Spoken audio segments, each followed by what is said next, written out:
संजीव वसीम जी का हम 75 का टारगेट लेके स्टॉक में आ जाते हैं, लेकिन अभी तो हमें देखने मिलता है कि स्टॉक नीचे जा रहा है और जो एक महीने से ब्लड बाथ चल रही थी उसके कारण तो स्टॉक और नीचे चले गया। अगर हम एक महीने का चार्ट पैटर्न ओपन करें तो बहुत ज़्यादा नीचे गया था, बट स्टिल उसके अंदर फिर बाद में रिकवरी आई थी। अब देखिए अभी हमें करना क्या होगा। अगर आपको ये स्टॉक दिसंबर तक होल्ड करना है ना, तो आप 75 का टारगेट आराम से लेके चल सकते हो। 45 का 75 हो जाएगा बराबर से, वो आप लेके चल सकते हो। 4500 का हो जाएगा 7500। तो ये टारगेट आप लेके चल सकते हो। बट अगर आपको इसके अंदर बड़ी क्वांटिटी तो उठानी नहीं है, मैं आपको रेकमेंड करूंगा कि अपने कैपिटल का कुछ, अगर आपको ज़्यादा से ज़्यादा उठाना है, आप जितना सोच रहे हो कि मैं इतना तो उठाऊंगा, तो आप गलती कर रहे हो, ज़्यादा मत उठाना। हाँ, टारगेट तो है 75 का है, बट आप देख सकते हो कि मैं क्यों कह रहा हूँ। देखिए सबसे पहले तो मैं आपको एक रीज़न दे देता हूँ और वीडियो बहुत चीज़ छोटी होगी। देखिए सबसे पहले तो रीज़न है कि ये सेल्स ग्रोथ जो है ना, सेल्स ग्रोथ हमें दिख नहीं रही है। सेल्स ग्रोथ दिख क्यों नहीं रही है पता है? 10 साल की सेल्स ग्रोथ है ही नहीं, 5 साल की 3% और 3 साल की -7।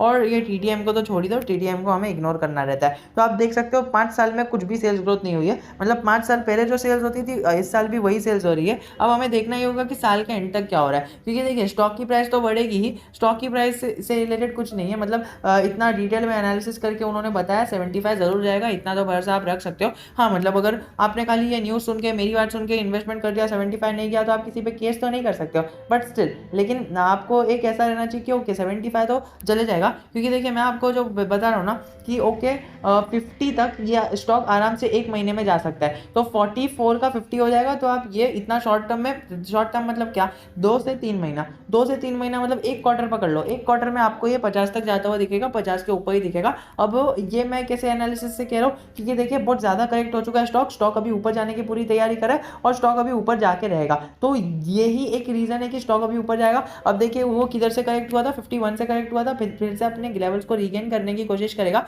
अभी हमने देखा है कि न्यूज़ आई थी एनबीसीसी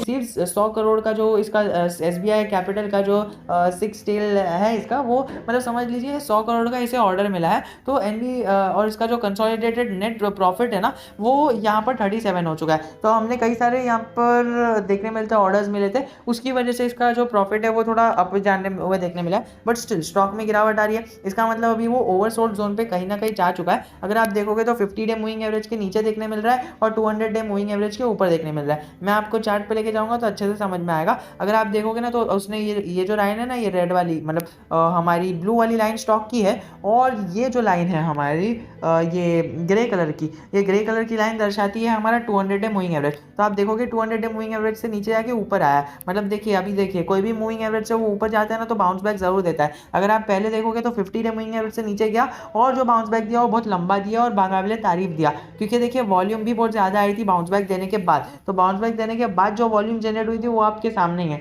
तो अभी तो वॉल्यूम कम हो जा रही है, बट जैसे ही इसके अंदर बाउंस बैक आ चुका है, अब थोड़ा थोड़ा करके एक ऊपर का लेवल आ जाएगा और 50 के लेवल को ये आराम से रीगेन कर सकता है। देखिए गवर्नमेंट कंपनियां इसके लिए चल रही है, नहीं तो फिर इसके जो कौन से बहुत ज़्यादा लायबिलिटी है, सेल्स ग्रोथ नहीं है, लायबिलिटी देख लीजिए आप, इसका अदर इनकम देख लीजिए, अदर इनकम सोर्सेज से आ रही है, प्रमोटर होल्डिंग डिक्रीज हो रही है। बस एक ही चीज़ है कि अपना गवर्नमेंट कंपनी है, उसकी वजह से स्टॉक यहाँ पर चल रहा है, नहीं तो फिर स्टॉक का क्या होता वो तो आपको पता ही है। सो अगर आपको फ्रेश एंट्री लेनी है ना तो ज़्यादा क्वांटिटी निवेश मत करना, लेकिन अगर आपको फिर भी 75 के लेवल के टारगेट के लिए एंट्री लेनी है तो आप लेके चल सकते हो। 75 एक साल में अचीव हो ही जाएगा, बिकॉज यहाँ पर हमें जो संजीव वसीम जी की तरफ से टारगेट मिला है, मैं ये खुद से नहीं कह रहा, संजीव वसीम जी का टारगेट है 75 प्लस जाएगा। और सेकेंडली अगर हम देखें तो मैं आपको पर्सनली टारगेट दे रहा हूँ, एक क्वार्टर तक रुक जाओ, 50 के ऊपर मिल जाएगा स्टॉक। तो अगर आपको फ्रेश एंट्री लेनी है तो ये सारे लेवल से एक क्वार्टर मतलब 4 महीना, 2 3 महीना पकड़ लीजिए, 3 महीने में 50 प्लस जाएगा। तो आप समझ सकते हो अगर आपको इससे अच्छी कोई अपॉर्चुनिटी मिल रही है तो उसके अंदर आप इन्वेस्ट कर सकते हो। अगर आपने ऊपर की तरफ से इन्वेस्टमेंट किया है तो 51 पर इन्वेस्टमेंट किया है इस लेवल पर,